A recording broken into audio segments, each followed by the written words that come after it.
함께하는 현명한 선택.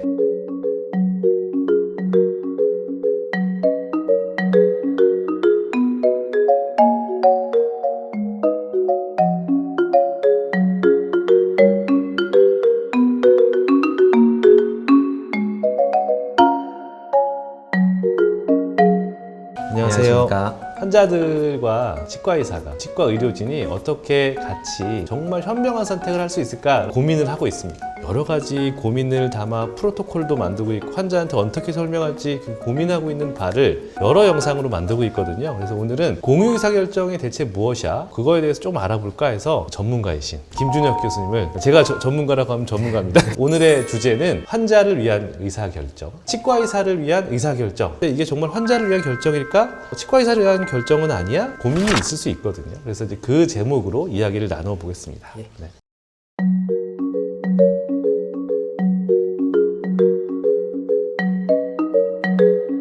제가 김준혁 교수님을 소개를 드려야 될 것 같은데요. 연세대학교 치과대학을 졸업하시고 치과의사시고 소아치과를 전공하셨습니다. 그런데 또 다른 전공으로 의료인문학 전공을 하셨고 의료윤리학을 또 전공하셨어요. 그래서 치과의사이시자 그리고 인문학자이신 김준혁 교수님께서 이게 어떻게 보면 굉장히 진료의 중요한 부분이지만 또 사회적인 부분이라고 생각됩니다. 그래서 쏙쏙 빼먹으려고 교수님 모셨습니다. 교수님 감사합니다. 예, 감사합니다. 저보다는 아무래도 이중석 교수님을 말씀드리는 게 사실 이 영상의 어떤 내용으로도 또 방향으로도 더 적절하리라고 생각이 드는데요. 연세대학교 치과대학 치주과학교실 주임 교수를 하고 계시고 저로서는 무척 자랑스럽게 한국에서 이 공유 의사결정 또는 환자 의사가 함께하는 의사결정 이라고 하는 연구 프로젝트가 국가 단위로 해서 이렇게 지금 돌아가고 있는데요. 치과에서 또 선정이 되셔서 영상도 그렇고 여러 가지 연구를 진행하고 계시고 많은 걸 배우고 또 알게 돼서 너무 기쁩니다. 이 영상에서는 이 공유 의사결정이라고 하는 것에 대해서 교수님께서 생각하시는 것, 또 임상가로서 왜 이런 것들이 필요한지 어떤 것들이 중요한지 말씀해 주실 것 같아서 저도 무척 기대하고 있습니다. 네, 이렇게 서로 칭찬만 하고 소개하다 보면 한 시간이 가겠네요. 아직은 좀 덜 친해 보이시죠? 네, 저희가 아직 예의를 갖춰서 서로를 칭찬하고 있었습니다. 네, 오늘 말씀드릴 내용이 의료에서의 의사결정이라는 것에서부터 시작을 할 거거든요. 너무 고리타분하기도 하고 나도 잘 말하고 환자랑 잘 얘기해서 항상 결정하는 건데 무엇을 결정하느냐가 중요하지 의사결정하는 방법이 뭐가 중요해? 라고 많은 분들이 생각하실 것 같거든요. 환자한테 무언가를 캐치해가는 그런 과정이 사실 의료에서 진료에서 정말 중요하다고 생각하고 있거든요. 근데 그렇게 생각하게 된 계기가 있었어요. 20년 전인데 전공이 1년차 때였거든요. 진료를 이제 막 많이 시작하는 그런 단계였는데 50대 여자 환자분이 오셨습니다. 근데 오른쪽 아래가 씹을 때 아파요 라고 오셨는데 잇몸병도 되게 심하고 치주질환이 되게 심했고 뿌리 끝에 있는 병소, 그러니까 이어져 있는 복합근관병소였는데 근관치료 전문가 선생님께서 이거는 해도 의미가 없어서 결국에는 이 치아를 빼야만 하는 상황이었다고 판단을 했습니다. 그래서 환자분께 설명을 드렸고 환자분께서 전문가가 그렇다고 하시니까 당연히 어그리를 하셨고요. 발치까지 이어진 거죠. 물론 이제 내원은 한 두세 번 정도 이어지면서 발치를 진행했거든요. 근데 이제 다 빼고 나서 이제 뭔가 해 넣으려면 방법이 이제 틀니 아니면 임플란트였습니다. 문제는 비용이었는데 그때는 보험도 없었어요. 임플란트 보험이나 틀니 보험도 없었을 때라 일반 의원을 가면 좋겠는데 틀니는 좀 할 수 있겠지만 임플란트 같은 경우는 전신질환 상태 때문에 여기서 꼭 받아야 된다고 하시는 거예요. 근데 여기서의 비용이 너무 맞지가 않아서 일반 의원도 아니어서 제가 좀 낮춰드리겠습니다. 이것도 못 하잖아요. 근데 이 환자한테 설명드렸더니 이 환자가 너무 난감해하면서 저를 원망하고 굉장히 화를 내시면서 나는 경제적인 상황으로 나는 지금 할 수가 없다. 이럴 줄 알았으면 나한테 치아를 빼자고 하지 말았어야지 라고 하시더라고요. 저는 되게 억울했거든요. 저는 다 설명했는데. 네. 그래도 좀 더 열심히 설명하지 그러셨어요.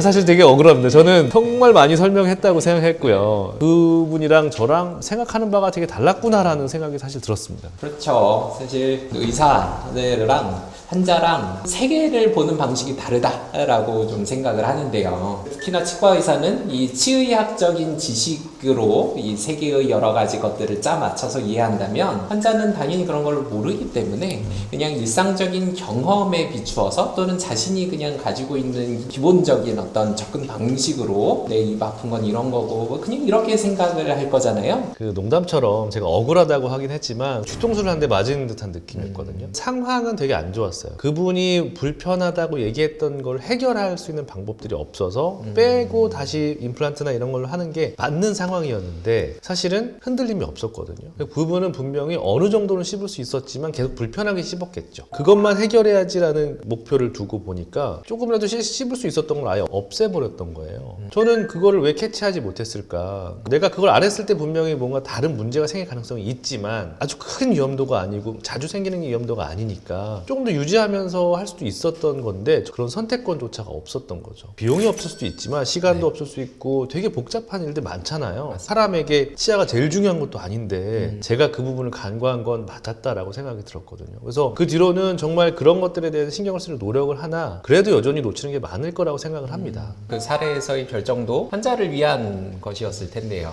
환자의 입장에서 최선의 선택지인 것인지에 대해서 생각을 해볼 필요가 있지 않나? 환자에게 최선의 선택지를 고르기 위해서 우리가 어떻게 의사소통을 할지 다른 사람들은 그리고 그런 전문가들은 어떻게 얘기하는지를 좀 여쭤보고 싶거든요. 의료 커뮤니케이션 학이라고 하죠. 제일 유명한 고전으로 로터랑 홀이라고 하는 그 의료진이 쓴 책이 있습니다.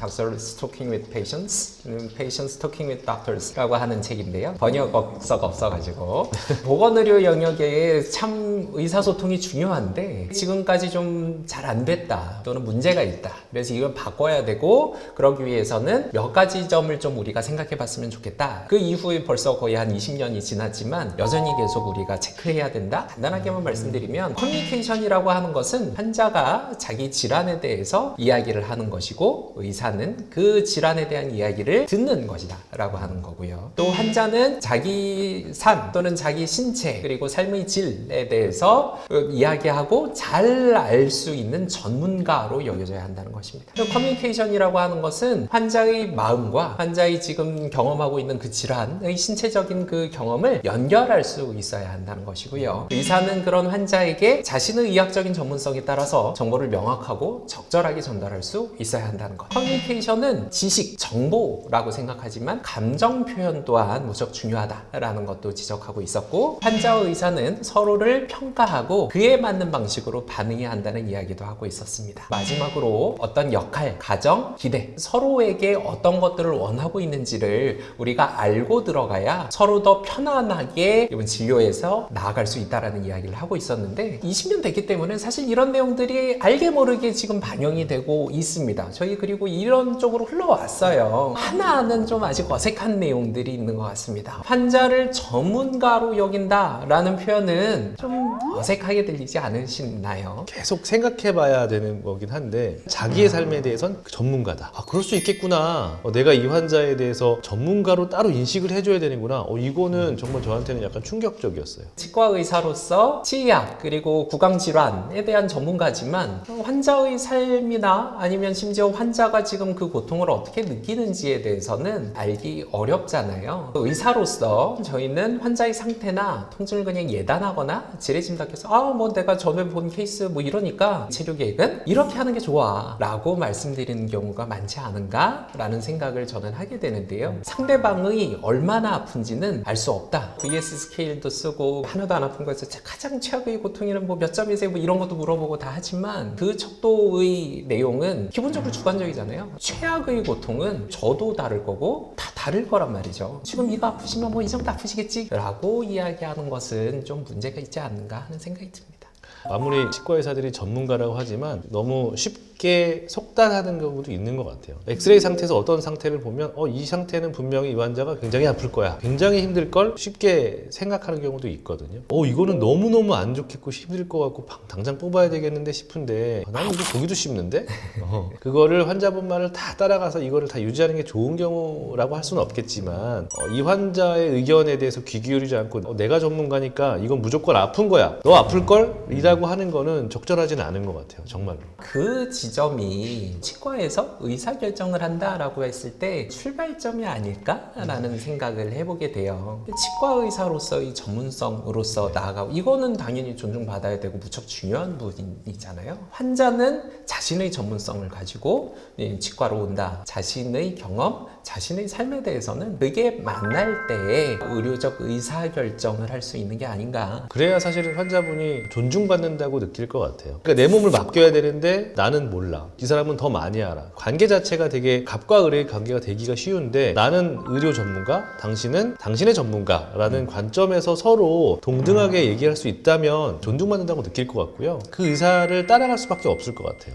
이렇게 하는 게 좋다고 생각하실 거라고 저는 믿거든요. 같이 결정하는 걸로 생각을 해야 되는데 이런 경험이 사실 저희가 잘 없죠. 어색하죠, 진짜. 네. 네. 선택권을 주거나 당신에게 얘기를 자꾸 물어보게 되면 당신이 전문가니까 당신이 알아서 해야지. 내가 얘기 안 해도 보면 알아야지라고 하시는 분들도 있거든요. 기대하는 방향이 좀 다르겠죠. 치과 의사들이 좀 방어적으로 할 수 있겠다라는 생각은 사실 듭니다. 소송이나 이런 부분들까지 네. 생각하다 보면 움츠러드는 건데 한국의 의료 제도 같은 경우만 해도 의사는 동의서 설명하는 거고 환자는 거기에 대해서 설명 듣고 동의하는 거고 그럼 다 하는 거야. 같이 하고 뭐 존중하고 뭐 이런 것들이 어렵지 않나라는 생각이 드는 것 같습니다. 어떻게 잘하느냐에 대한 것들이 사회적으로 관심이 더 주어져야 된다고 생각하는데 상담에 대한 가치를 더 매겨줄 수 있는 것, 상담료나 이런 것들에 대한 가치가 매겨져야 된다고 생각해요. 적든 크든. 뭐 미국 같은 경우는 뭐 전문가들에게 상담료나 이런 것들이 있잖아요. 의료 행위가 이루어지면 내가 손으로 행위를 하는 것 자체에만 수가가 매겨지는 행위별 수가제가 이다 보니까 그 중간 과정에 있는 커뮤니케이션, 의사와 환자와의 소통은 뭐 너무 당연한 거고 이거는 뭐 어떻게 해도 너무 당연한 거야. 치과 의사들이 못돼서 그런 게 아니라 의사와 환자 모두 그리고 이 사회 모두가 관심이 더 너무 적은 건 아닌가라는 생각이 들거든요. 첫 번째 단추는 사회적으로 더 관심을 더 주어주고 이 상담에 대한 것들 가치를 좀 높여주는 제도적인 변화가 좀 필요하지 않을까 사실 생각이 듭니다. 그런 부분에 대한 어떤 경제성이라고 해야 될까요? 그런 게 인식되지 않는 것 참 문제인 것 같고요. 상담은 경제적인 행위가 아닌가요? 일단 환자가 자신이 원하는 선택을 할 때 그것이 환자 자신의 어떤 만족도를 높여줄 뿐더러 의료적인 선택이 적정해질 수 있다라는 여러 가지 증거들이 있기 때문인데요. 의료적 의사결정이 좋고 바르게 이루어지려면 모두가 같이 가야 되지 않겠나. 치과 의사는 자신의 치의학 지식과 진료 경험을 환자한테 이야기해 주는 것, 환자는 자신이 겪는 질환의 어떤 특이성, 삶의 맥락 이런 것들을 같이 이야기해서 치료 계획을 자신에 맞게 가져갈 수 있을 때 상담도 의미가 있어질 것 같고 더 만족스러운 결정을 통해서 모두가 이득을 얻는 방향으로 가지 않을까 하는 생각이 듭니다. 의사소통에 대해서 여러 가지 말씀을 주셨는데요. 마지막 한마디로 이것들을 한번 정리해 주신다면 모든 결정은 환자를 위한 결정이라는 것. 그 환자는 자신의 삶의 전문가이기 때문에 우리가 치과 의사로서의 전문성을 가지고 하나의 팀으로서 같이 결정을 할 수 있으면 좋겠다. 한 줄로 제시하고 싶습니다. 깔끔한 정리 감사드립니다. 환자를 위한 의사결정, 치과 의사를 위한 의사결정 다르다고 생각했지만 사실은 하나이고 환자가 원하는 치과 의사가 되는 방법은 간단한 것 같습니다. 환자를 전문가로서 동등하게 인정해주자. 우리 공유 의사결정의 시작인 것 같습니다. 오늘 좋은 말씀 정말 감사드리고요. 또 경청해주신 부분 감사합니다. 감사합니다. 감사합니다.